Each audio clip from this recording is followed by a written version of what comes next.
Bom dia. Eu passei aqui fui chamado a cumprimentar meus amigos da mesa Emergência Chinesa. Jorge disse, passe por lá, eu passei. Chamando, eu dou uma chegada. E aí eu queria aproveitar essa ocasião primeiro para saudar o trabalho da STI mais uma vez, a qualidade, o acompanhamento que tem sido feito a cada uma das mesas, parabenizar a cada participante pela dedicação a esse congresso e dizer que o congresso é um grande sucesso. Números atuais, esse é 32.442 inscritos. É um grande sucesso, um momento de resistência, de oportunidade para o debate democrático que a Universidade Federal da Bahia oferece, não só à sua própria comunidade, registrar aí a grande presença de participantes do país inteiro. Muito obrigado, boa mesa, um abraço, Jorge.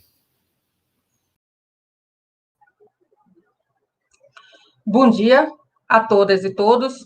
Sejam bem-vindos ao terceiro dia deste vitorioso congresso, o primeiro congresso virtual da UFBA. Um congresso que ocorre em meio a uma grave crise sanitária, um congresso que ocorre em meio a uma grave crise governamental que deixa clara a total irresponsabilidade política do governo brasileiro.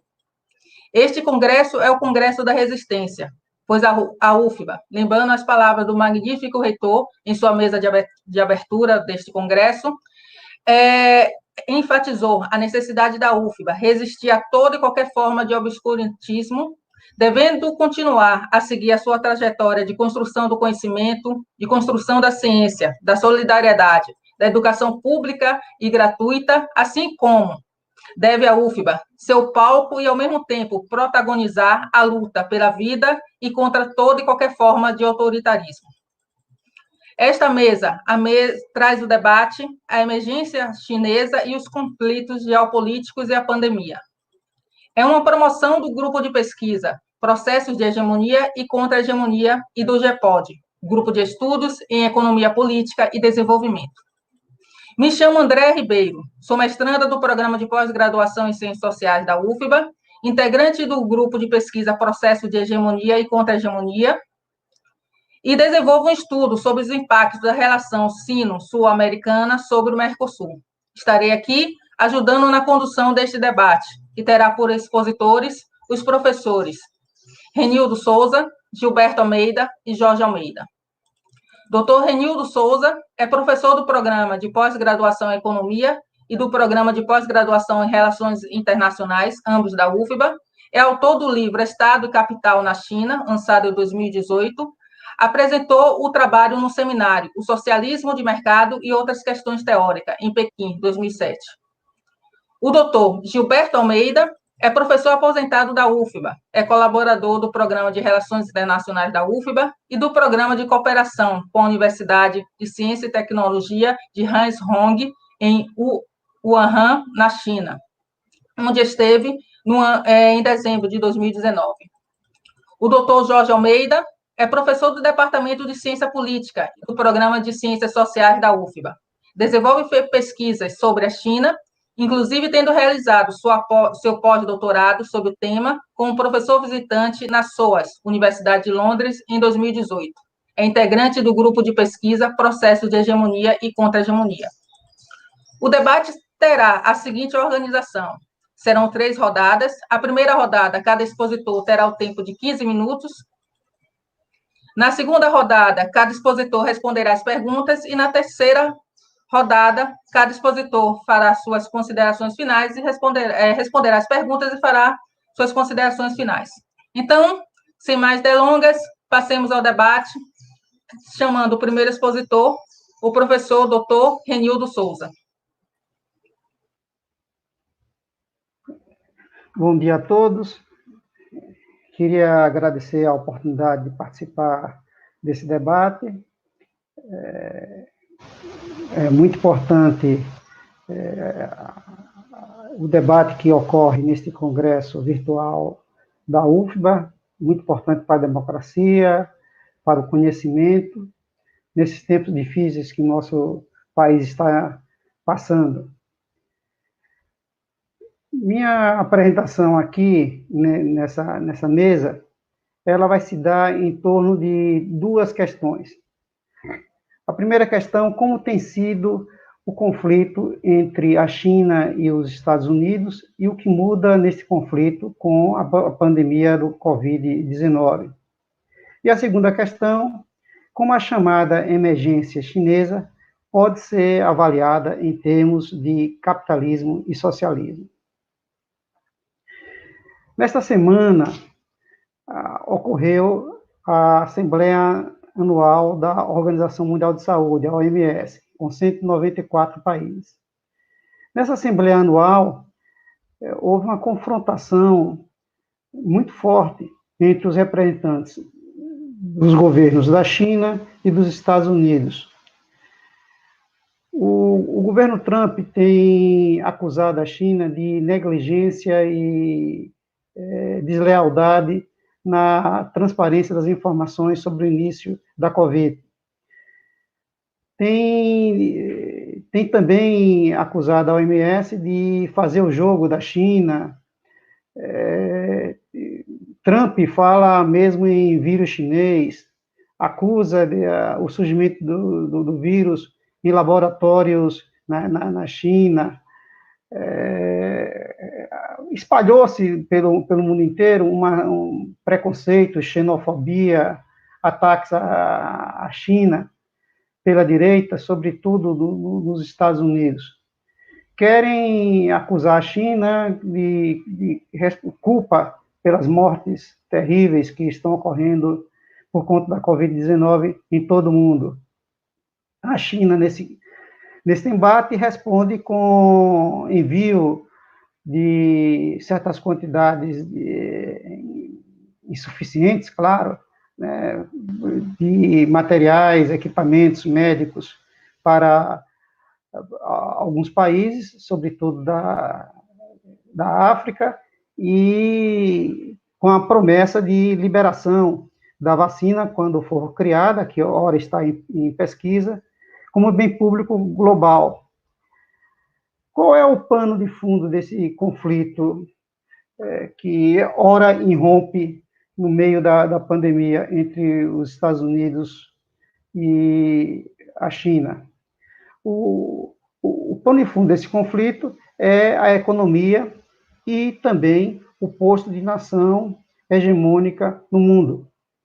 Lembremos que desde o governo Obama, a China já foi apresentada como o inimigo principal na estratégia militar dos Estados Unidos.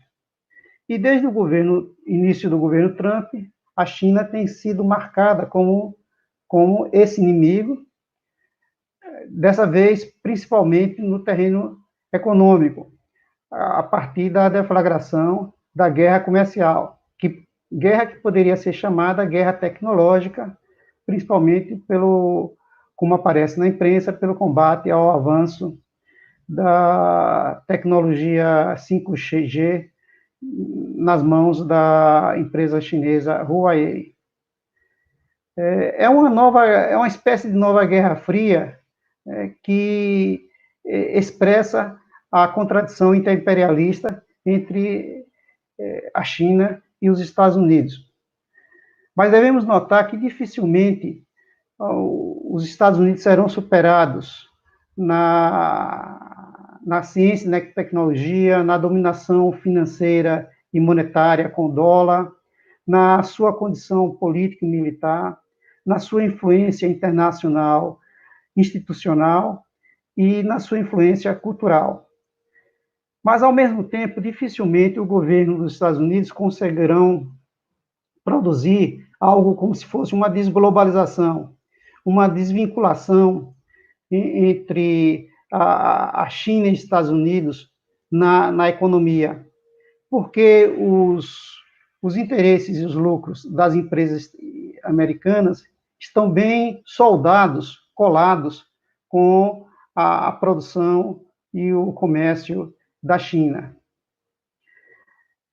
Notamos que a China tornou-se a oficina do mundo com produção, mas está longe dessa dominação global persistente ainda dos Estados Unidos. A China é a segunda maior economia global desde 2010. Em termos de paridade de poder de compra, há mais tempo, a China já é a maior economia do mundo, já superou os Estados Unidos nesses termos. Mas essa hegemonia produtiva chinesa, essa oficina no mundo, como se deu? Como se deu essa emergência chinesa? Ela se deu com políticas de industrialização baseadas em fartos subsídios e proteção ao capital, aproveitando, beneficiando-se da sua mão de obra barata, qualificada e farta, e beneficiando-se da globalização. Dessa forma, conseguiu atrair capitais do mundo inteiro, do Ocidente, e com muita expressão da sua própria diáspora, da diáspora chinesa pelo mundo, de Hong Kong, de Taiwan, de Singapura, de Malásia, de Indonésia. Então, produziu-se esse fenômeno grandioso, desse grande avanço econômico chinês em tão pouco tempo, em apenas 40 anos. Mas é bom lembrar que uma ascensão econômica tão rápida, tão forte, tão expressiva, não é a primeira vez que ocorre na história econômica do mundo, no capitalismo, né? Basta lembrar a ascensão econômica dos Estados Unidos, que já no final do século XIX, em termos de produção, já tinha superado a potência britânica. Podemos lembrar também da ascensão econômica da União Soviética, que em 3 décadas, década de 30, década de 40, década de 50, conseguiu se transformar em uma superpotência econômica importante. Podemos lembrar até mesmo da emergência e da ascensão do Brasil, né? De 1930 até 1980, o Brasil foi talvez o país com mais rápido crescimento econômico no mundo. Então, esse fenômeno da China é um fenômeno grandioso, mas não é a primeira vez que ocorre na experiência no capitalismo. A pandemia do Covid muda muito o cenário econômico mundial. Já está em curso uma crise econômica, uma recessão de muita profundidade, só comparável à Grande Depressão da década de 1930. E isso muda muito o cenário para a China e para o conflito entre a China e os Estados Unidos, de modo que a China vai enfrentar mais dificuldades a partir desse novo momento com a sua emergência econômica, com a sua ascensão econômica. Os países diversos já começam a se incomodar com essa supremacia produtiva demonstrada pela China. Então, haverá mais fricções para a China no seu projeto grandioso de nova rota da seda, né, na sua aquisição de empresas tecnológicas importantes pelo mundo, até mesmo na aquisição de alguns suprimentos tecnológicos avançados. Desse modo, né, poderemos dizer que haverá uma emergência da China, uma ascensão econômica da China, antes e depois da pandemia, antes e depois da nova Guerra Fria de Trump. A segunda questão que eu queria aqui lembrar na nossa apresentação é em torno da questão como essa emergência chinesa pode ser avaliada em termos de capitalismo e socialismo. Eu queria enfatizar inicialmente, para evitar confusões, para suprimir certa mitologia sobre essa ascensão econômica da China, alguns dados. Me perdoem apresentar muitas cifras aqui nesse momento. mas alguns números são indispensáveis. Então, por exemplo, o valor adicionado industrial do setor privado na China cresceu de 27,9% em 1998 para 53,3% em 2003. Então, o setor privado passou, desde 2003, a ter a maioria do valor adicionado industrial na China. Em 1997, a participação das empresas estatais nos empregos na China desceu para apenas 1997, para apenas 15,9%. Em 2002, a participação do setor estatal nos empregos caiu para menos do que 10% em 2002. Com a privatização de empresas, nós tivemos, por exemplo, deflagrado em 1997, já no ano seguinte, 1998, nós tivemos privatização de 100 empresas do governo central e 2.500 empresas dos governos locais, empresas de porte médio e grande, né? Além da prioridade das privatizações das pequenas empresas. Né? Nós tivemos, com o 15º Congresso... Professor, nós tivemos, está faltando 5 minutos. Vou afunilar aqui para a nossa conclusão. Com o 15º Congresso, que foi o Congresso que deflagrou, em 1997, esse processo de privatização, a China passou de 120 mil unidades de produção, empresas estatais, em 1996, para 61.300. E, ao mesmo tempo, em 2006, a China registrou, segundo dados do governo chinês, 4,65 milhões de empresas de propriedade privada. Hoje, a China tem 60%, em 2007, a China tinha 60% dos investimentos eram do setor privado, e tinha 13.554 projetos de parceria público-privadas, totalizando 16,3 trilhões de dólares do setor privado, na parceria público-privada, em 2017. Então, esses dados ilustram, né, essa questão que eu considero muito importante para avaliar esse problema do capitalismo e socialismo. Há, portanto, um processo de privatização da própria estrutura produtiva da China, e isso não é percebido, isso não é visto, porque chama muita atenção, quando se fala na China, as empresas estatais da China, grandiosas, importantes, empresas de petróleo, empresas de construção civil, os bancos estatais, isso tudo é verdade. Mas o que é dominante, o que é prevalecente, o que é majoritário nessa estrutura produtiva econômica na China? Então, eu trago dados do próprio governo chinês, de órgãos do governo chinês, para demonstrar que há muita mitologia que, do ponto de vista crítico, nós devemos levar em consideração. Além disso, Estado não é sinônimo de socialismo. Não pode ser. E não existe capitalismo puro, natural, harmonioso. Se o capitalismo na China tem participação do Estado, é normal. Não há capitalismo sem Estado. E não há capitalismo um igual ao outro. O capitalismo na China é de um modo, o capitalismo nos Estados Unidos é de outro modo. E esses próprios conflitos imperialistas entre a China e os Estados Unidos são expressão de uma situação interna, das relações dominantes internas burguesas, tanto nos Estados Unidos como na China. Não há um descolamento entre uma situação interna, econômica e social na China e uma situação externa.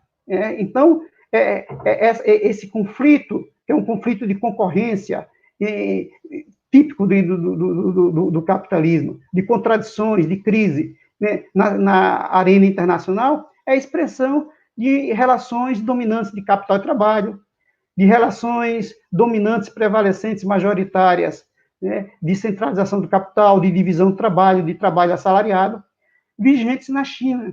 Né? A transição que ocorre na China é uma transição de que tipo? É uma transição em que a lei do valor ela está sendo reduzida cada vez mais em benefício de uma regulação consciente da produção, da economia, da vida social. Não é verdade. Não está havendo essa transição. Socialismo como essa transição. Ao contrário, as decisões de produção, as decisões de negócio são reguladas cada vez mais pela lei do valor. Como é que os preços, os custos, os lucros são avaliados, são determinados na China, segundo as leis do mercado, segundo o mercado, com base na lei do valor. Então, não é uma transição de construção do socialismo, né?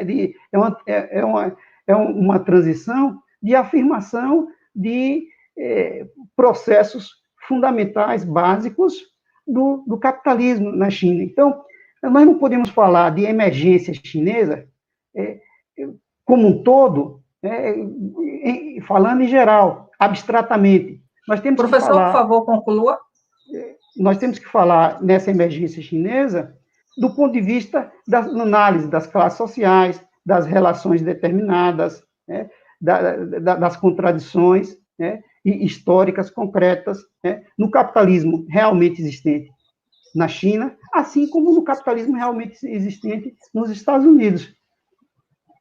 Eram essas as minhas contribuições iniciais para o nosso debate. Muito obrigado. Obrigada, professor Renildo. O professor Gilberto Almeida continua tendo problemas para se conectar. Então, nós vamos passar para o professor Jorge Almeida. Bom dia a todas e todos. Queria saudar a todas e todos pela participação desse vitorioso congresso virtual da UFBA, agradecer a presença do nosso reitor aí na abertura de nossa mesa e a aceitação para a participação de Renildo, Gilberto, de Andréa, nessa nossa mesa que procura discutir um tema bastante importante na conjuntura, tanto do ponto de vista das relações internacionais em geral, tanto do ponto de vista do enfrentamento da questão da pandemia do coronavírus, assim também como é importante as relações atuais, né? Tanto do ponto de vista das relações internacionais brasileiras, como de uma série de conflitos que existem hoje internamente no nosso país. Pois bem, Renildo, eu vou me beneficiar aí da fala inicial de Renildo, e já fez uma abordagem sobre o caráter da China hoje como um país eminentemente de um processo de produção capitalista e com relações sociais em geral de tipo capitalista, mesmo com as particularidades chinesas, assim também como um pouco do significado desses conflitos a nível internacional. Eu vou tentar um pouco ir, digamos assim, a partir desses elementos colocados por Renildo, me concentrar um pouco nesse conflito a nível internacional. Então, a partir desse ascenso, desse desenvolvimento econômico chinês, o que é que ocorre considerando as perspectivas históricas do próprio capitalismo? A tendência do capitalismo, já dizia Lenin lá em 1916, há cerca de um pouco mais de 100 anos atrás, que a tendência do capitalismo, na medida que ele se desenvolve nacionalmente, é de se expandir, até mesmo para enfrentar as crises naturais do capitalismo, ou especialmente a tendência de queda da taxa de lucro, é a sua expansão. Primeiro, como grandes empresas monopolistas, industriais, como uma preponderância do capital bancário e do capital financeiro, especialmente na forma de capital bancário na época, sobre o capital industrial, e na necessária expansão dessas indústrias do ponto de vista internacional, das indústrias dos bancos. Isso porque, para garantir uma produção de escala, isso é necessário para expandir o mercado para a venda das mercadorias, assim também como para garantir a importação das matérias-primas e da energia necessária para essa ampliação do processo produtivo. E um segundo momento é a própria exportação de capitais para a implementação de empresas em outros países periféricos, sob influência ou mesmo domínio ou ocupação militar do país, da potência imperialista. Essas eram as características iniciais do que foi chamado de imperialismo. O imperialismo se caracterizava pelo monopólio, pela predominância do capital bancário sobre o capital industrial, pela exportação de capitais e, naquela época, pelo colonialismo e o neocolonialismo, que ainda era uma marca fundamental daquele período do imperialismo e do próprio capitalismo. E isso gerava o que Lênin chamou de guerras interimperialistas. E, por outro lado, gerava crises e abria condições para processos revolucionários.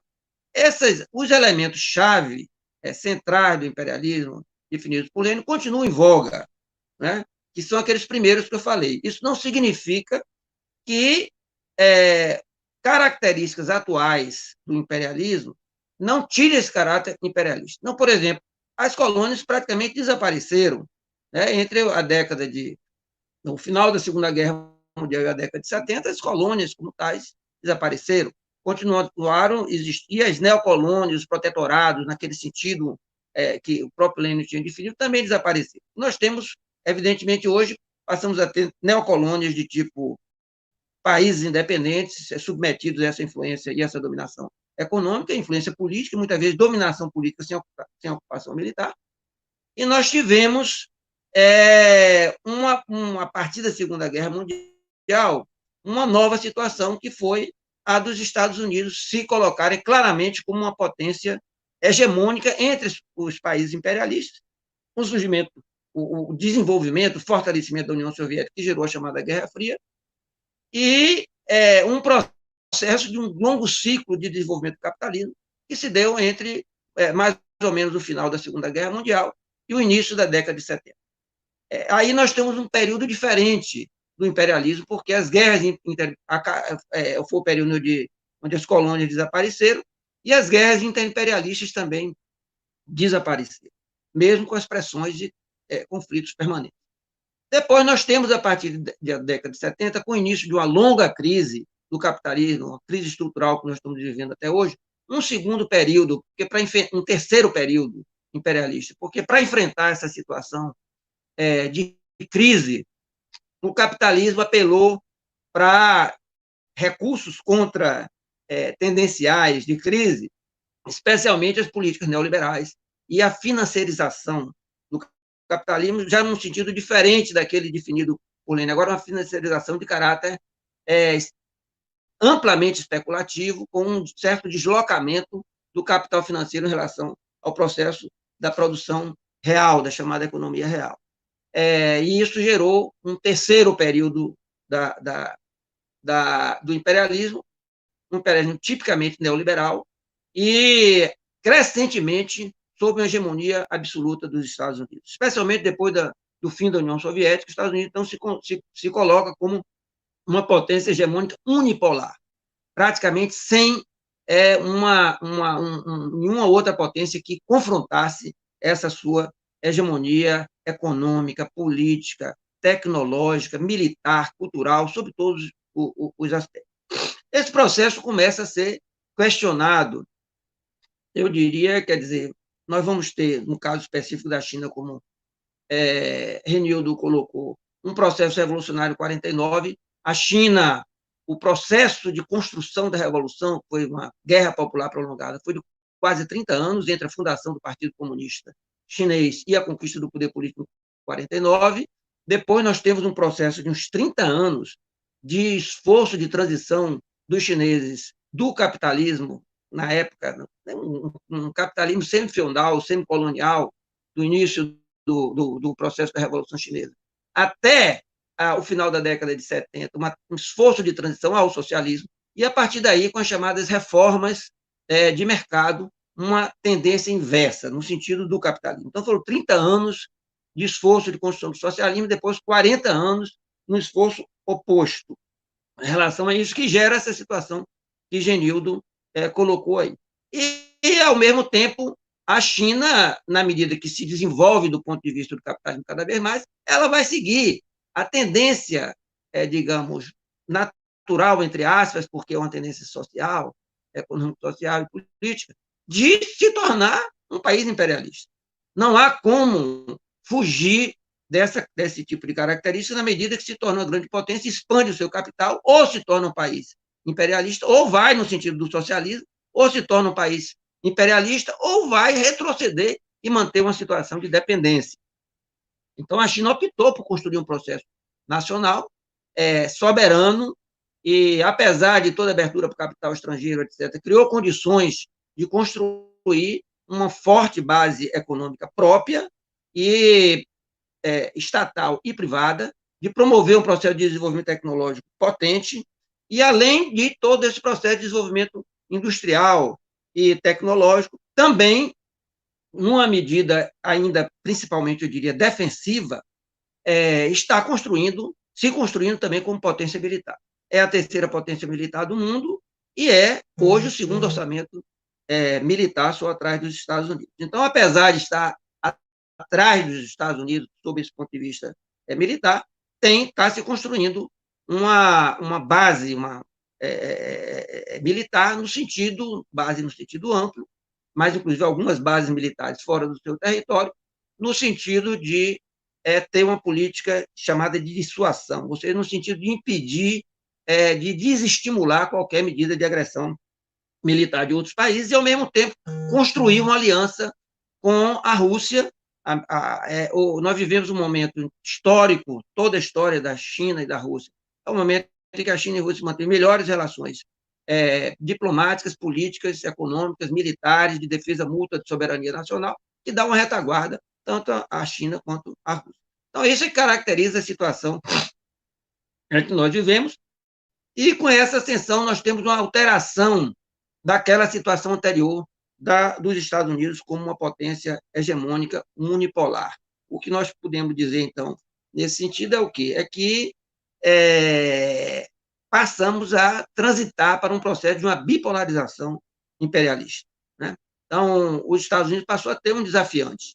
Mesmo com esses problemas aí que Renildo colocou, nós vamos ver que da crise de 2007, 2008 para cá, a China avançou muito. Foi justamente o período em que a China avançou mais no sentido de sua expansão em termos de exportação de capitais, e essa é uma característica fundamental para a caracterização do imperialismo, reforçou a sua base militar, defensiva, mas é fundamental, construiu alianças sólidas, especialmente com a Rússia, e, ao mesmo tempo, o que é que vai acontecer? Quando essa bipolarização, que já estava se anunciando antes mesmo do governo Trump, com o Trump e sua política protecionista e de América em primeiro lugar, os Estados Unidos em primeiro lugar, acabou os Estados Unidos provocando uma série de rupturas, inclusive com seus aliados históricos, especialmente os europeus,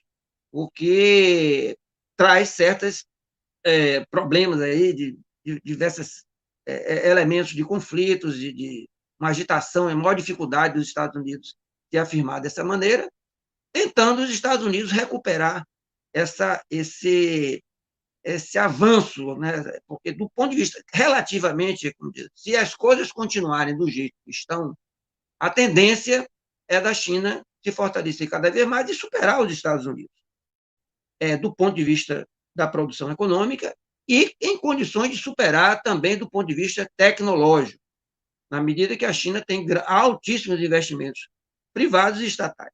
Nessa concorrência, a China tem, para utilizar assim, os termos do mercadológicos, tem uma vantagem competitiva, que é justamente a ação do Estado no sentido regulador e incentivador do processo econômico e garantindo o mínimo de planejamento econômico. Não é o velho plano econômico, que no sentido socialista, mas é um planejamento econômico que ainda garante ao Estado uma capacidade muito grande, especialmente considerando a realidade de outros países, para o estímulo econômico e para o enfrentamento de situações de crise. Então, nesse aspecto, no sentido de pensarmos em termos da pandemia hoje, então, em primeiro lugar, assim, contra todas essas teorias teorias conspirativas sobre que a China teria inventado o vírus, etc., etc. Pelo lugar, não está nem claro que o vírus realmente surgiu na China, ele foi identificado primeiramente na China, isso é importante ficar claro, não significa que ele tenha surgido ali, isso ainda, muitas pesquisas ainda vão esclarecer melhor essa situação, muito menos que a China tenha interesse de gerar uma coisa desse tipo. Ao contrário, pela estratégia chinesa, quanto menos problema, quanto menos crise mundial, quanto menos pandemia, quanto menos problemas sanitários ocorrerem do ponto de vista internacional, melhor para a China. A China aposta na sua capacidade de, progressivamente, ter condições de avançar na sua competição. Então, ela aposta numa competição pacífica, com base nos critérios do mercado instituídos pela globalização, definidos formalmente, institucionalmente pela Organização Mundial do Comércio, e ela aposta e defende, é a principal defensora hoje da Organização Mundial do Comércio, das suas políticas, etc. E, ao mesmo tempo, a maior defensora da globalização e contra o protecionismo. Como isso aparece do ponto de vista da disputa interimperialista, a defesa contra o protecionismo significa contra os Estados Unidos, contra as políticas do Brexit na Inglaterra e assim por diante. Do ponto de vista das relações internacionais, significa ser contra também as possibilidades dos países dependentes romperem com a sua dependência.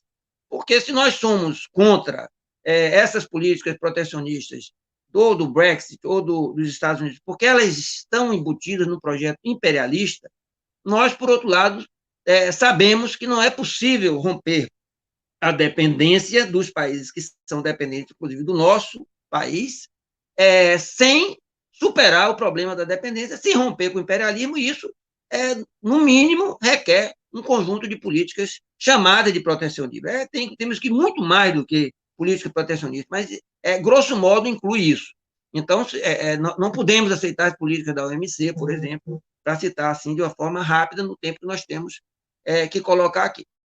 Então, é nesse sentido que a China vai se colocar nessa disputa imperialista e, ao mesmo tempo, ao avançar como país imperialista, ela vai construir relações de imperialismo e dependência com os países dependentes, inclusive com o Brasil, com aqueles que não se colocaram historicamente, efetivamente, numa perspectiva de ruptura. Depois a gente pode falar um pouquinho mais efetivamente sobre isso. Então, nós estamos vivendo, de certa maneira, uma situação nova, que a minha hipótese de trabalho é que nós estamos vivendo uma situação de uma nova fase do imperialismo de tipo diferente, porque esse imperialismo também é um imperialismo onde os países imperialistas e as economias, as empresas imperialistas, sejam estatais, sejam privadas, têm cada vez mais uma, digamos, interface,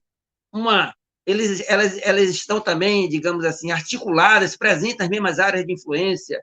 Não é mais o imperialismo da época das colônias e neocolônias antigas, da ocupação militar dos países, ao contrário, a ocupação econômica e o esforço de influência política está presente nos mesmos países, inclusive de um país imperialista no outro. Então, da mesma forma que os Estados Unidos, o Japão, os países europeus têm capitais investidos dentro da China, inclusive em sociedade, como falou aí,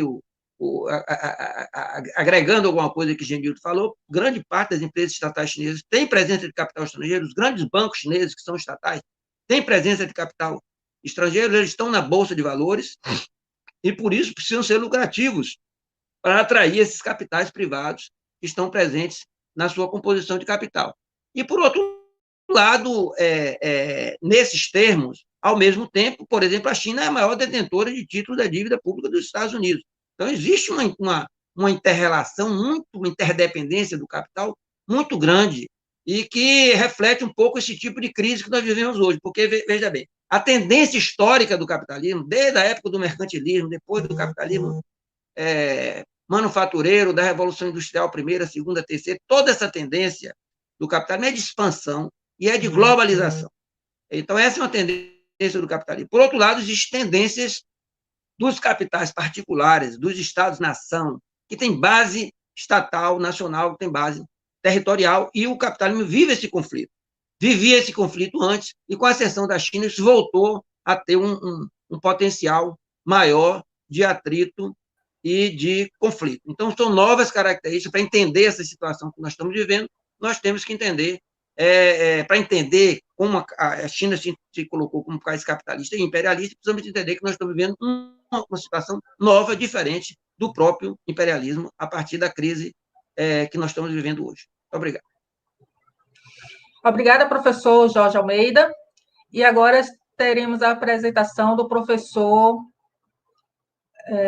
Gilberto Almeida. O professor está tendo problemas na conexão, mas o áudio dele está bom, então nós vamos seguir com a apresentação dele, 15 minutos.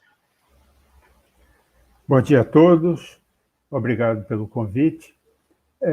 Como eu estou sem áudio, ou sem câmera, sem imagem, eu vou tentar fazer essa apresentação a mais breve possível para evitar chatear os ouvintes e espectadores.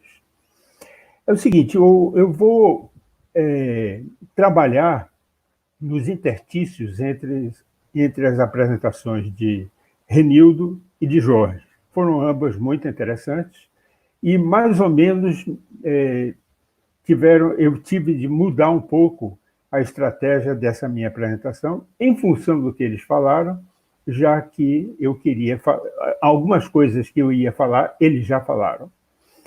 É o seguinte, eu sou professor aposentado da Escola de Administração e nós temos na Escola de Administração alguns programas internacionais. Um desses programas internacionais, já que nós estamos voltados para programas de internacionalização da UFBA, um desses programas é com a China, com a universidade chamada HUST, que é Huazhong University of Science and Technology. Essa universidade fica em Wuhan, onde eu estive agora em dezembro, no epicentro da eclosão da crise do coronavírus. Mas, enquanto eu estive em Wuhan, eu levei o livro de Renildo para funcionar como uma espécie de guia para as minhas entrevistas dentro da universidade, e eu fiquei, por sorte, conectado com o pessoal da Faculdade de Economia dessa universidade chinesa. E eu tive a oportunidade de conversar com alguns professores e foi muito rico essas conversas. Confirma-se a tendência que Renildo levantou de privatização e de transformação da economia chinesa numa economia absolutamente mista, deixa de ser uma economia estatal. E como é uma economia mista, entretanto, eles continuam fazendo planejamento econômico em grande detalhe. O programa de planejamento, os planos econômicos, que antigamente eram aqueles planos quinquenais super detalhados, mas altamente ineficientes, porque é dificílimo você planejar todo o suprimento, toda a conexão de oferta e demanda para um país de 1 bilhão e 400 milhões de habitantes. Então, eles começaram a ver, olha, só um parêntese, a China foi um dos países mais desenvolvidos do mundo até o século XVIII, por aí, século XIX. No século XIX, a Inglaterra expediu uma ofensiva muito forte contra a China, tentando colonizar a China a partir da Índia, que foi materializado pela Guerra do Ópio. Essa Guerra do Ópio destruiu, sobretudo o sul da China, o Vale do Yangtze e o Vale do Rio das Pérolas. O Rio das Pérolas é onde está de Hong Kong para dentro, e o Yangtze é de Xangai para dentro. Bom, depois que a Inglaterra meio que dominou a China, passou a ser a potência dominante na China na passagem do século XIX para o século XX, a China entrou em colapso quase que total. É daí que surgem as guerras civis, Em 1920 vem a fundação do Partido Comunista e, desde 1920, como o Jorge falou, até 1949, há todo um programa de tentativa de reconstrução e retomada do país que foi totalmente entregue às potências estrangeiras. Em 1937, por aí, o Japão invade a China e controla toda a parte oriental, que é onde estavam as indústrias e ainda estão.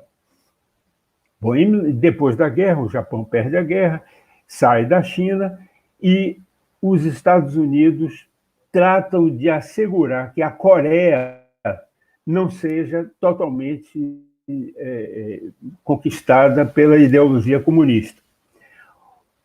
Em 1949, a guerra civil que Mao Tse-tung conduz contra Chiang Kai-shek sobretudo, para evitar uma...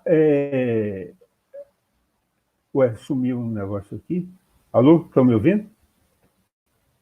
Alô? Alô, alô? Tá ok, professor. Estamos ouvindo. Meu computador ficou aqui totalmente... Mas a gente estava ouvindo perfeitamente. Pode continuar. Alô? Estão ouvindo? Bom, vou continuar. Estamos Reapareceu ouvindo. aqui, vou continuar. Ok. Em 1940... Alô? Tá ok, professor. Pode continuar.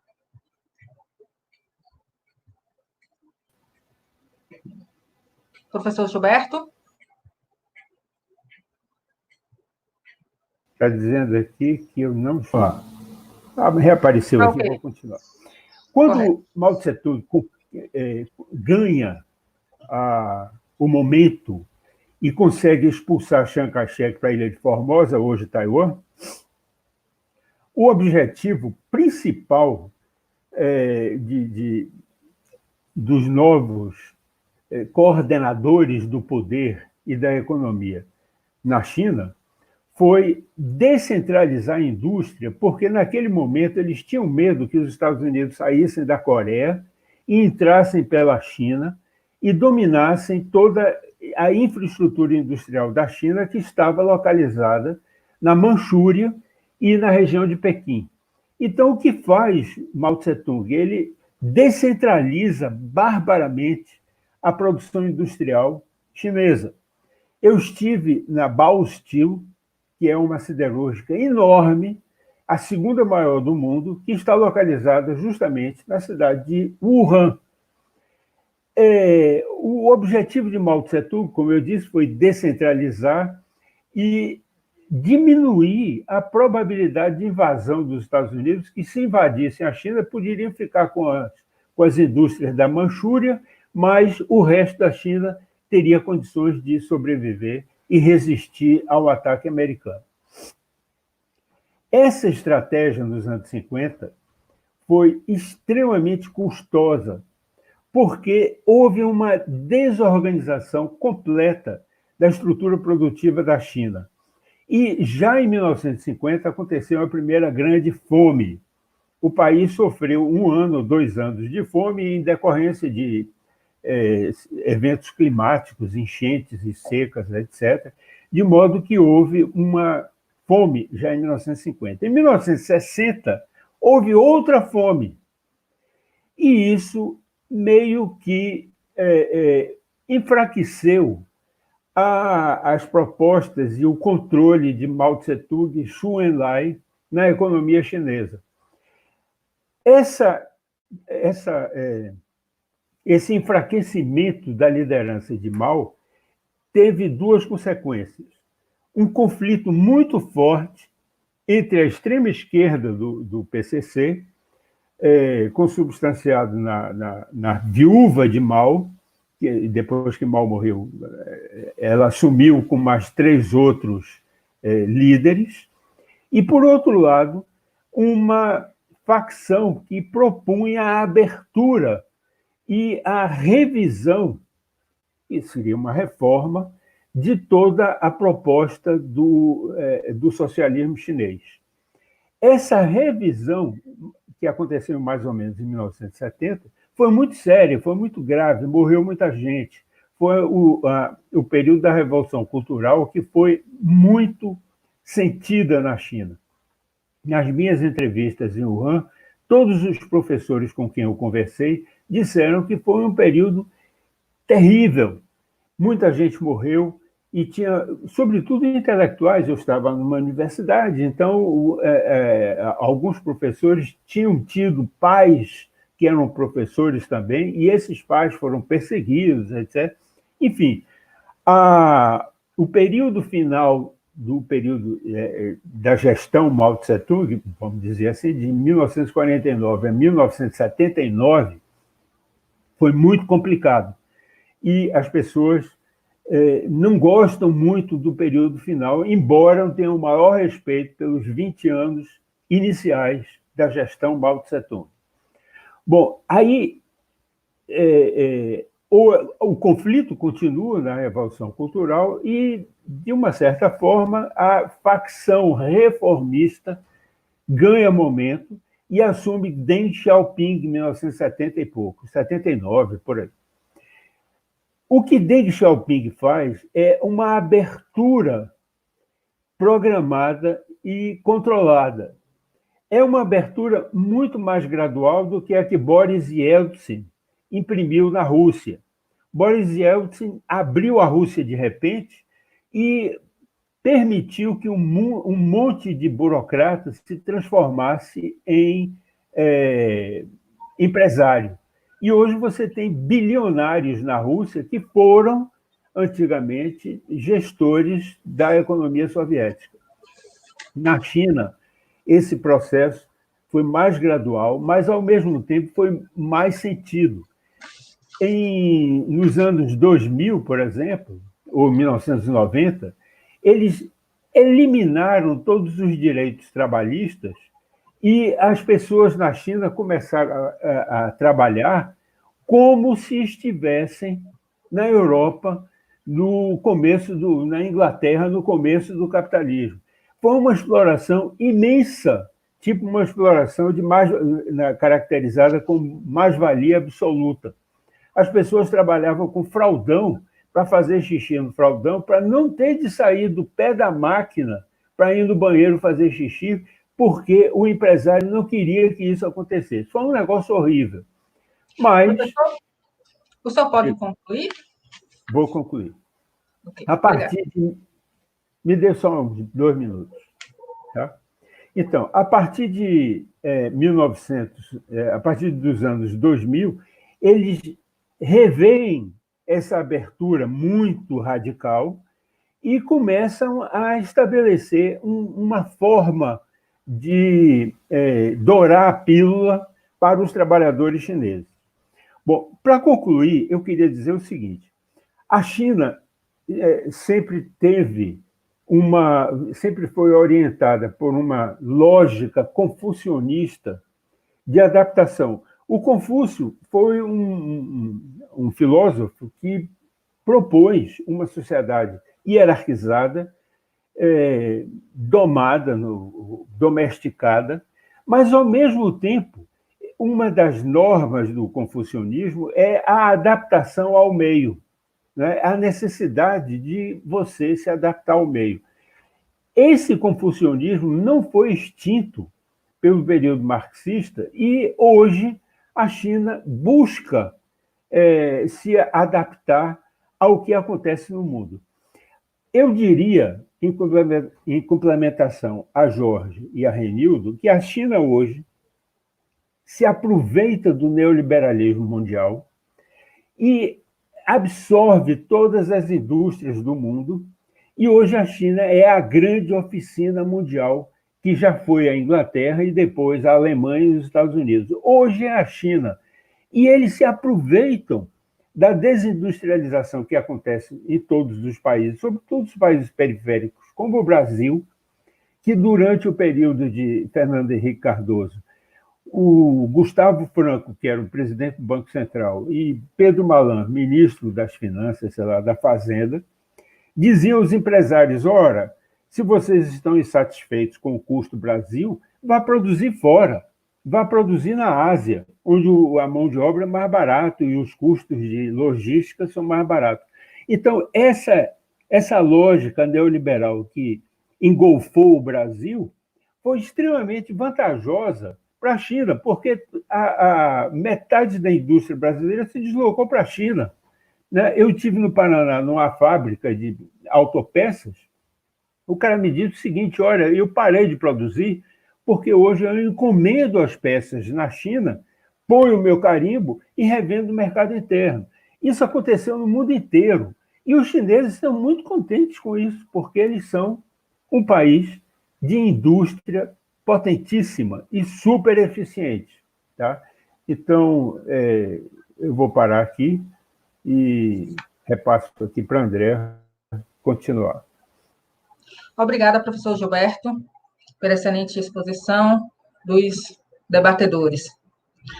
Tivemos várias perguntas aqui, nós vamos colocar algumas, e cada debatedor, cada expositor terá 5 minutos para fazer os seus comentários. Existem 2 solicitações para que os expositores falem sobre o conflito interimperialista e falar mais sobre o planejamento estatal da economia chinesa. Perguntaram quais os efeitos dessa Guerra Fria, proposta pelo presidente dos Estados Unidos com a China e demais países que se opõem a ele. Uma outra pergunta é se, nesse novo quadro, quais as consequências para o Brasil, tendo em vista a posição do governo brasileiro? Outra pergunta é, nesta disputa geopolítica, o que seria mais vantajoso para o Brasil? Manter ou não a sua parceria comercial com a China? Outra pergunta, será que depois de 500 anos teremos uma nação do Oriente como país imperialista? Quais as implicações para nós da periferia do sistema capitalista? E aí uma pergunta diretamente para o professor Renildo, que solicitando que o professor, a China está findando o seu plano quinquenal em 2020. Qual a primeira prioridade para o desenvolvimento da China para o próximo plano quinquenal?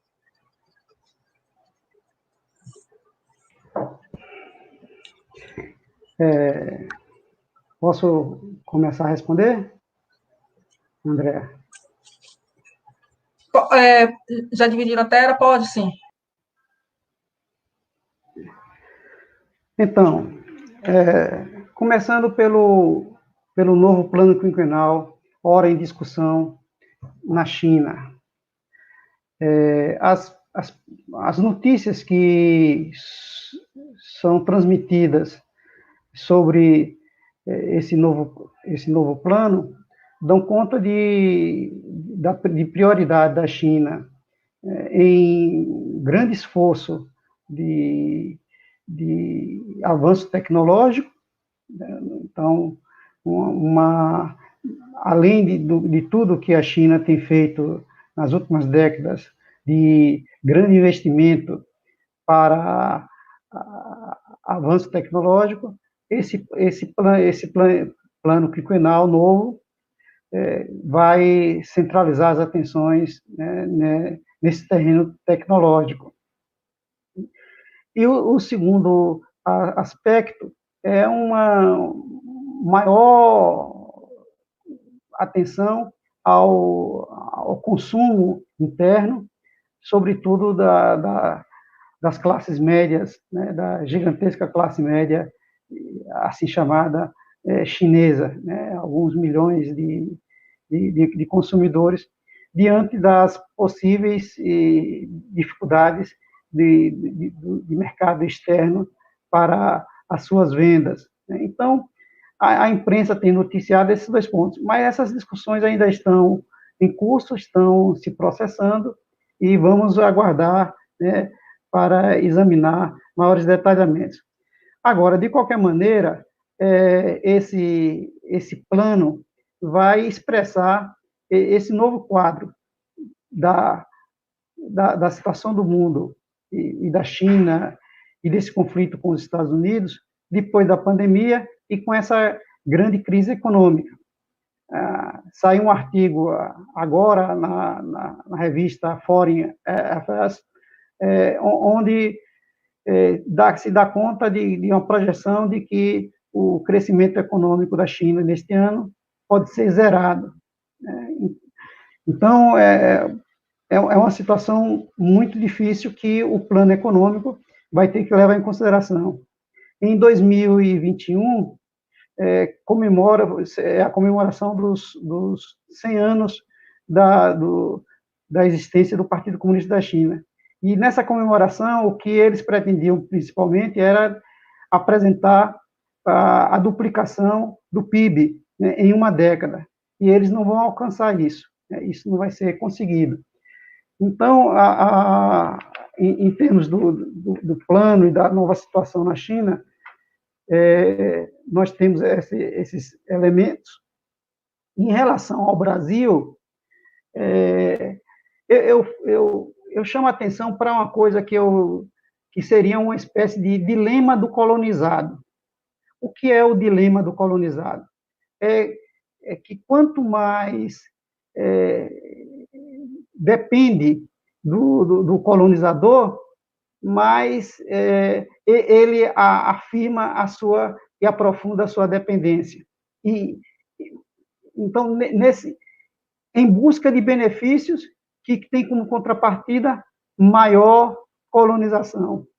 Então, para o Brasil é importante as vendas para a China, mas essas exportações para a China monumentais, tão importantes, tão expressivas, tão necessárias, são, ao mesmo tempo, um encaminhamento para uma distorção cada vez maior da estrutura produtiva autônoma, soberana no nosso país. O Brasil vende commodities básicas, soja, alimentos e minerais, óleo bruto, minério de ferro para a China e compra bens industriais.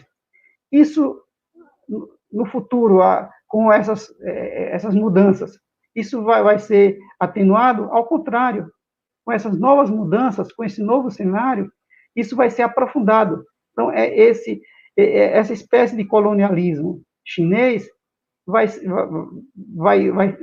ser mais duro para a periferia capitalista e para países como o Brasil.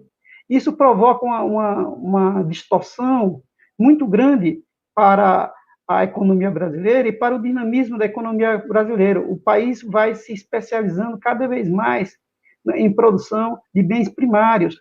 Há um processo de reprimarização da economia brasileira. Um grande país, um país gigantesco como o Brasil, com 210 milhões de habitantes, que com grande potencial econômico, vai sendo constrangido por essa relação com esses países dominantes, no caso agora com a China. Então, o que eu quero chamar a atenção é que essa nova Guerra Fria, ela vai encontrar um mundo, depois da pandemia, onde o discurso nacionalista pode ser mais acentuado no meio das dificuldades, no meio da crise, recessão econômica, desemprego, falências de empresas. O Brasil e a periferia capitalista podem sofrer ainda mais nessas relações internacionais. Mais difícil para as exportações brasileiras. Será mais difícil para um desenvolvimento econômico autônomo, soberano do Brasil e dessas periferias capitalistas. E essas grandes potências, elas terão um poder de fogo maior nessas relações, impondo os seus interesses de forma ainda mais dura do que nós temos vivido até o momento. Obrigada, professor Renildo. Agora chamamos para responder ao bloco de perguntas o professor Gilberto. É o seguinte, eu vou pegar a carona aqui de Renildo e discutir um pouco essa questão da desindustrialização do Brasil e das periferias, da América Latina inteira, que está acontecendo. Só países centrais muito produtivos, como a Alemanha, não se desindustrializam. Mas a Inglaterra já se desindustrializou e o Brasil hoje caminha para ser de volta uma nação exportadora de produtos primários. Agora vai a pergunta: os chineses, como veem isso? Eles não estão nem aí. Eles estão extremamente contentes e satisfeitos em ser a oficina do mundo. Porque o que acontece? Eles são um país de 1 bilhão e 400 milhões de habitantes. Há 30 anos atrás, eles eram muito pobres. Só que, mediante um processo de planejamento muito bem conduzido, eles incorporam todo ano um determinado percentual da população ao mercado de consumo. Ora, se você considerar que 1% de 1 bilhão e 400 são 140 milhões, são 1%, 1 milhão e 400 milhões, 1 e 400 mil, você tem anualmente, durante 20 anos, uma chegada de uma nova classe média consumindo todo tipo de produtos eletrodomésticos, geladeira, etc., etc., que animam a economia chinesa e dão uma força extraordinária. É verdade que eles privatizaram a maior parte da economia. Como disse Renildo, só as grandes indústrias continuam estatais, mesmo assim com participação de capitais, de capitalistas, de pessoas que vieram de fora da China e investiram na China. Não necessariamente grandes empresas americanas, mas capitalistas chineses de Hong Kong, de Taiwan, de Singapura, investiram na China continental. Mas o que acontece? Esse crescimento endógeno da economia chinesa permite que eles continuem crescendo sempre. E, ao mesmo tempo, eles verificam estrategicamente como resolver, como sair das provocações americanas. Os americanos provocam os chineses no Mar da China. É como um menino em escola que fica dizendo: olha, vamos brigar, não sei o quê, sai aqui na porrada e tal. Os chineses fazem de tudo para evitar um confronto com os americanos no Mar da China. E o que eles fizeram, então? A ideia da nova rota da seda é um negócio parecido com isso. Se você olhar no mapa, no rio Yangtze, você vai ver Xangai, Wuhan, e lá em cima tem uma cidade chamada Chongqing. Essa cidade, Chongqing, está cheia de indústrias, sobretudo de indústrias de produtos de consumo, eletrodomésticos, cambau a quatro, móveis, etc., etc., material de construção e tal. Os industriais de Chongqing foram a Pequim se queixar que eles não tinham uma vantagem comparativa como os industriais da orla chinesa, da orla oriental. Aí o pessoal do planejamento disse: olha, não tem problema, se vocês têm dificuldade de escoar a produção, nós faremos um meio de transporte ferroviário para compensar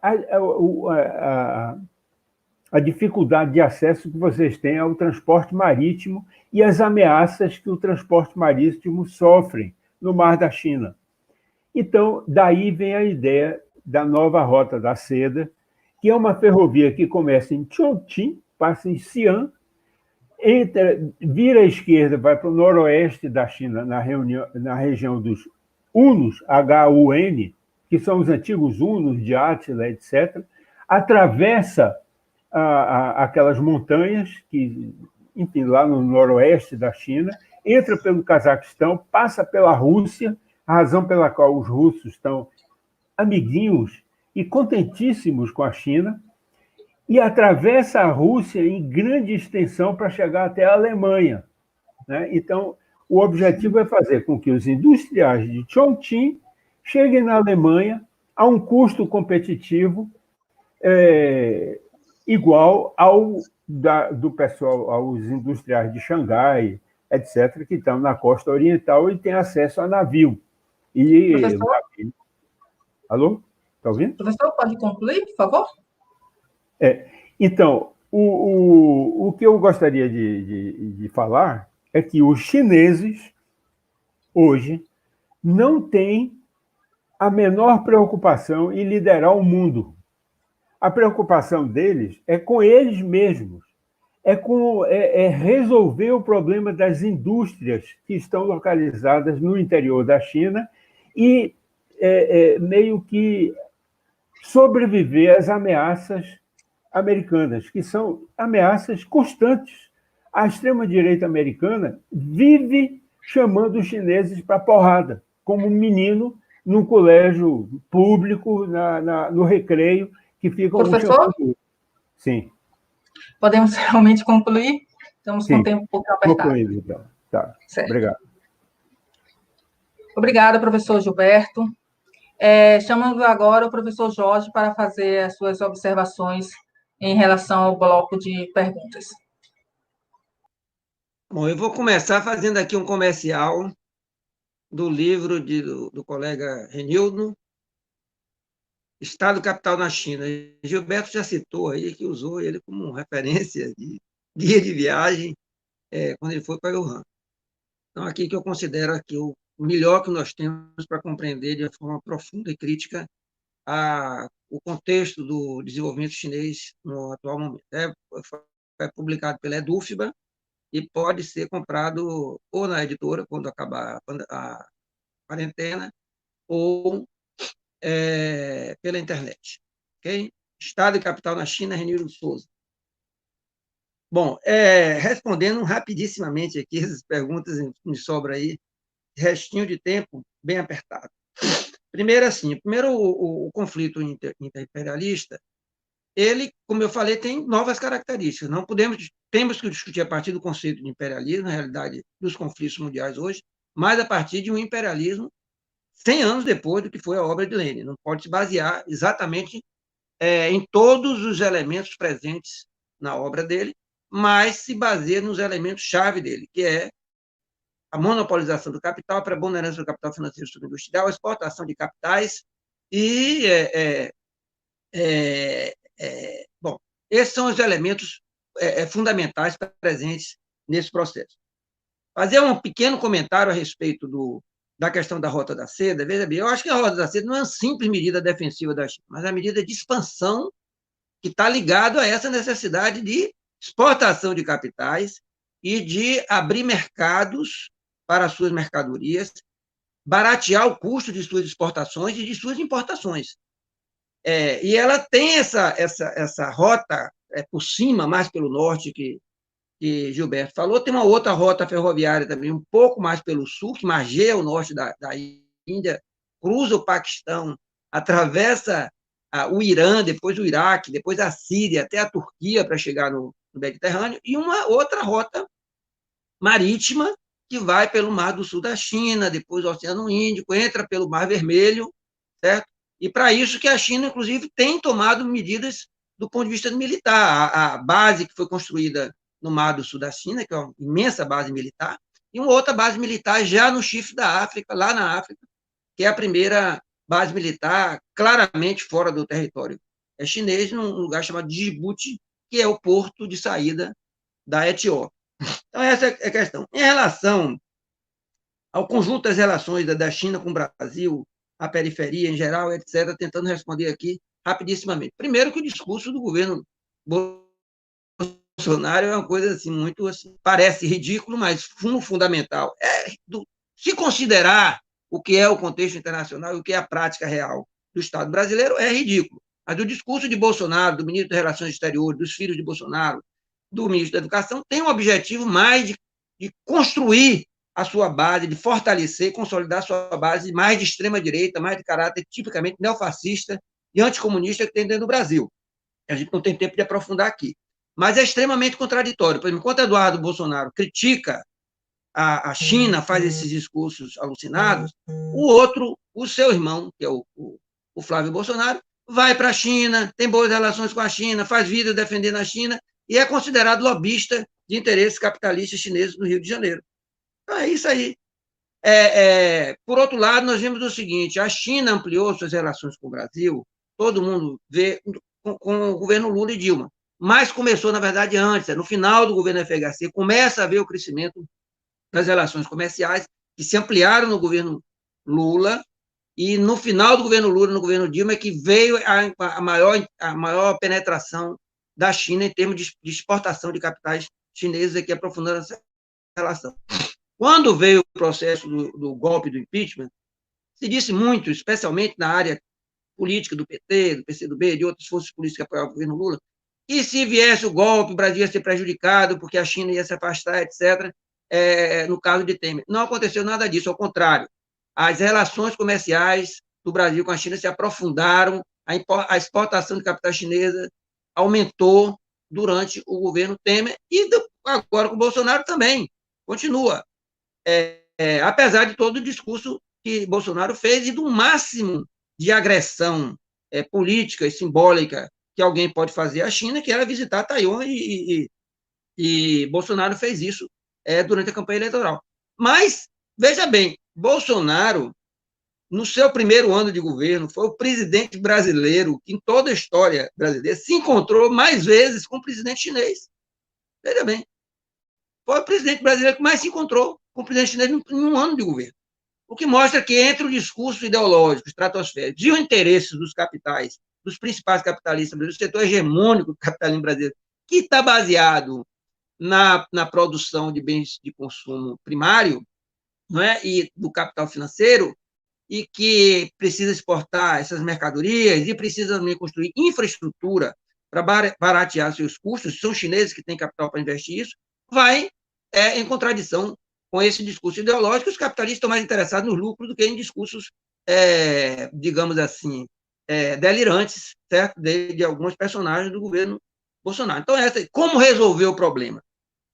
Renildo já disse aí, a China não vem para resolver o problema econômico brasileiro, vem para diversificar a dependência brasileira, mas é uma diversificação que aprofunda a dependência. Só tem uma saída, certo? Que o Brasil, como a China fez, precisa romper no seu início do seu processo revolucionário, precisa romper com a dependência. Esse é o elemento. Nós precisamos desenvolver um processo revolucionário que, antes de tudo, rompa com a dependência.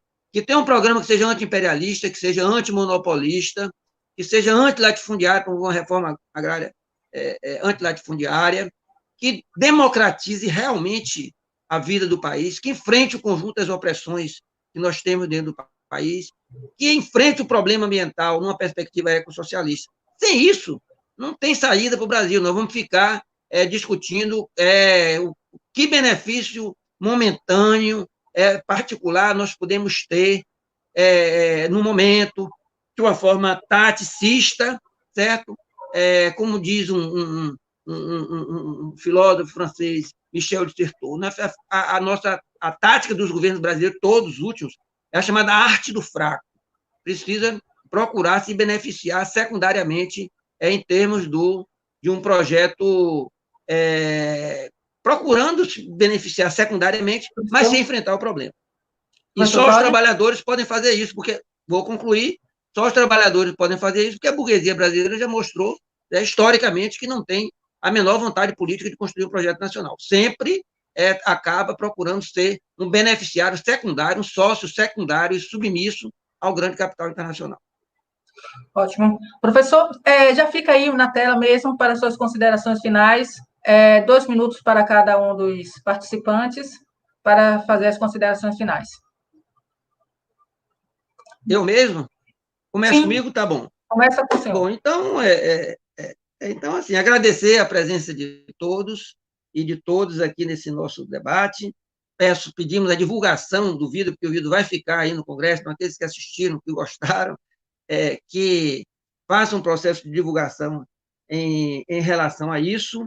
Eu acho que toma consideração a respeito da pandemia, do que pode vir depois. Eu acho que Renildo colocou um pouco sobre isso, acho que muitos elementos não estão claros. A China demorou um pouco de identificar o vírus, mas foi quem primeiro identificou o vírus, enfrentou de uma forma radical a questão, controlou o vírus, né, primeiro, e tem condições de sair internamente disso antes, e isso lhe dá uma vantagem do ponto de vista internacional. Entretanto, a economia chinesa está totalmente entrelaçada com a economia internacional, portanto, não vai somente resolver o problema do vírus dentro da China, não vai resolver o problema da economia chinesa, porque o resto da economia mundial estiver bloqueada por essa pandemia. Deixando sempre claro que a pandemia não é a causa da crise. A pandemia, na verdade, chegou e cavalgou em cima da crise, aprofundando a crise, mas esse momento da crise estrutural que veio desde o início da década de 70 e que teve um pico entre 2007 e 2008, nós temos agora mais um momento dessa crise que já estava anunciada, porque os dados que nós tínhamos já em 2019, antes da pandemia, já anunciavam um processo recessivo na Europa, nos Estados Unidos e na economia mundial de modo geral. Então, mais uma vez, muito obrigado e pedimos uma contribuição na divulgação desse processo e também do conjunto da participação desse nosso congresso vitorioso da UFBA, virtual da UFBA, e, finalmente, mais uma vez, agradecendo aqui a participação, a saudação que o nosso reitor, João Carlos Salles, fez no início da nossa mesa.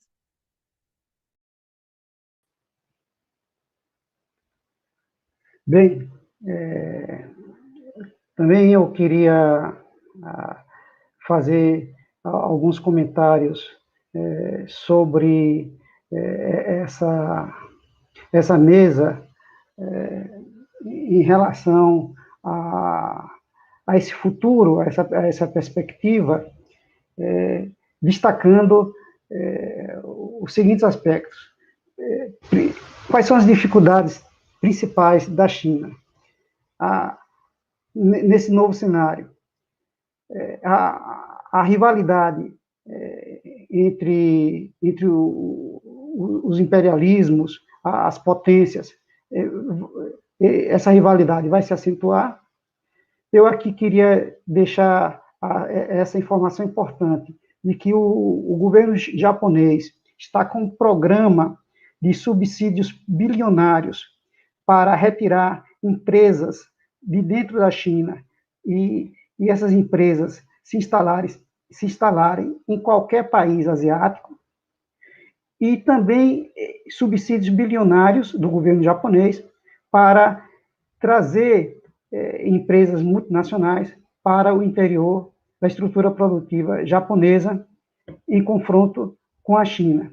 Então, um primeiro problema que surge nesse novo cenário para a China é esse agravamento das rivalidades internacionais. Outros problemas que a China vai enfrentar com mais dramaticidade são problemas que já vêm desde muito tempo, desde o início dessa chamada emergência chinesa. Então, o problema ambiental, os problemas com o meio, com a poluição e com as mudanças climáticas, o problema das desigualdades. É bom enfatizar que existem centenas de milhões de trabalhadores migrantes na China, ainda hoje, em condições de muita precariedade de condições de vida, de condições de trabalho, dentro de seu próprio país. Migrantes que saem do campo para trabalhar na construção civil, nas fábricas, nas cidades, na China. Então, o problema das desigualdades sociais, as desigualdades de renda, desigualdades de riqueza na China são dramáticos, são problemas dramáticos. As desigualdades na China parecem com as desigualdades horríveis que nós temos aqui no Brasil. Os dados demonstram isso.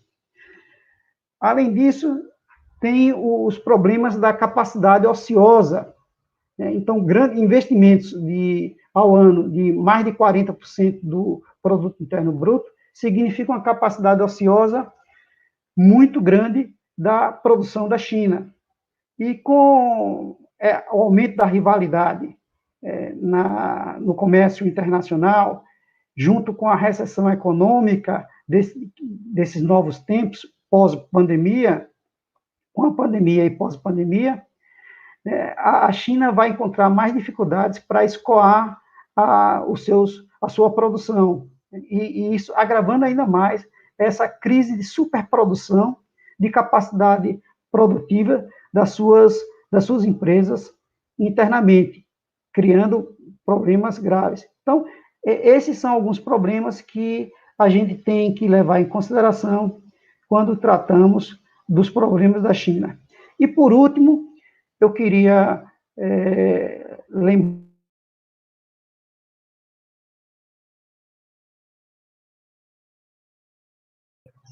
esse avanço tecnológico não é em geral, é avanço tecnológico em determinadas circunstâncias históricas, avanço tecnológico em benefício do capital, em benefício dos lucros. Isso significa, em termos marxistas, mais exploração dos trabalhadores. Significa mais exploração, mais extração de mais-valia relativa com esse desenvolvimento tecnológico.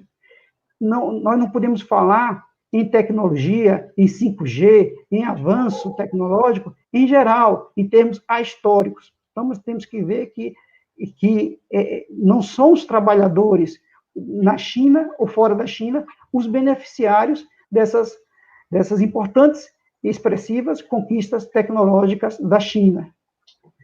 Eram esses os elementos finais na minha participação aqui. Eu quero agradecer a oportunidade,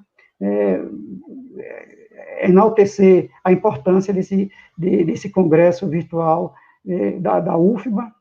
Parabéns ao reitor João Carlos, parabéns a todos que constroem esse congresso. Muito obrigado.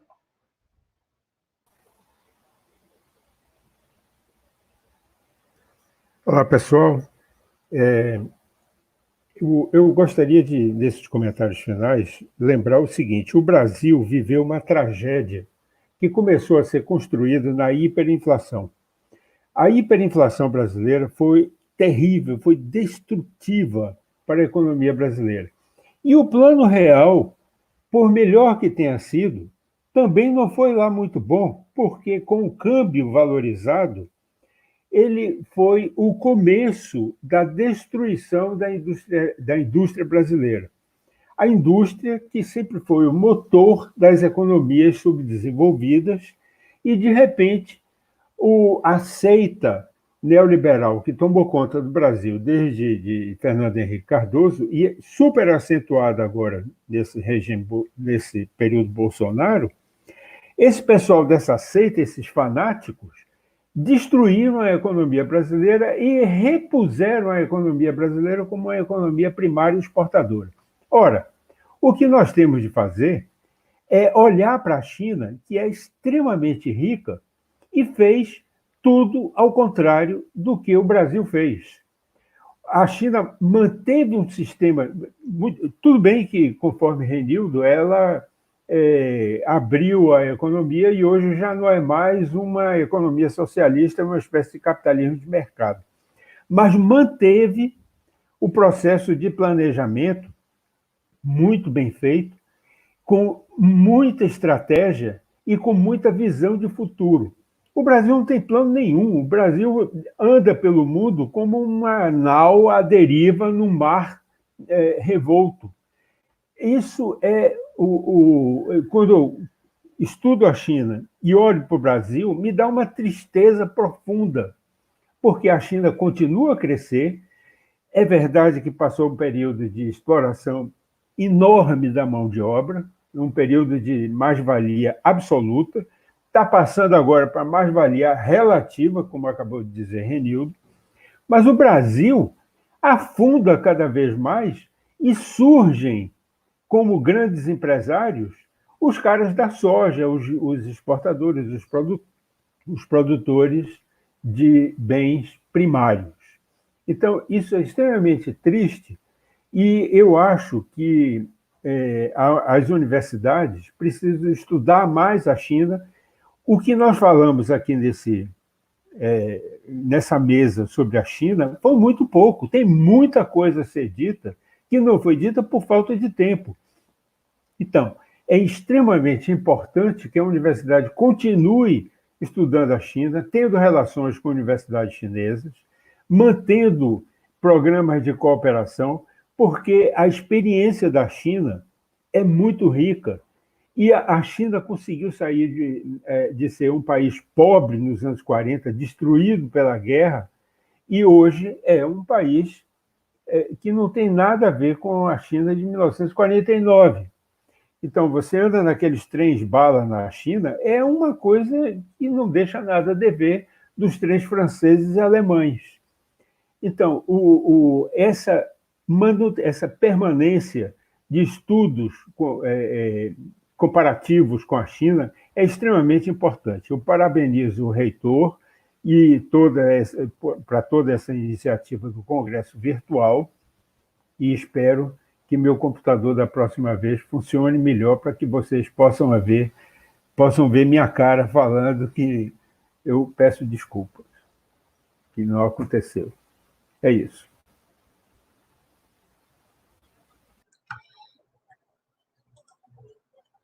Bem, acabamos de assistir ao debate A Emergência Chinesa, os conflitos geopolíticos e a pandemia, um debate promovido pelo Grupo de Pesquisa Processos de Hegemonia e Contra-Hegemonia e pelo GEPOD, Grupo de Estudos em Economia Política e Desenvolvimento.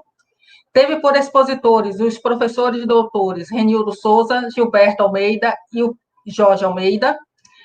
Bem, agradecemos a presença de todos, assim como a divulgação desse debate. Se cuidem de quem vocês amam, fiquem em casa e curtam esse congresso vitorioso, o primeiro congresso virtual da UFBA.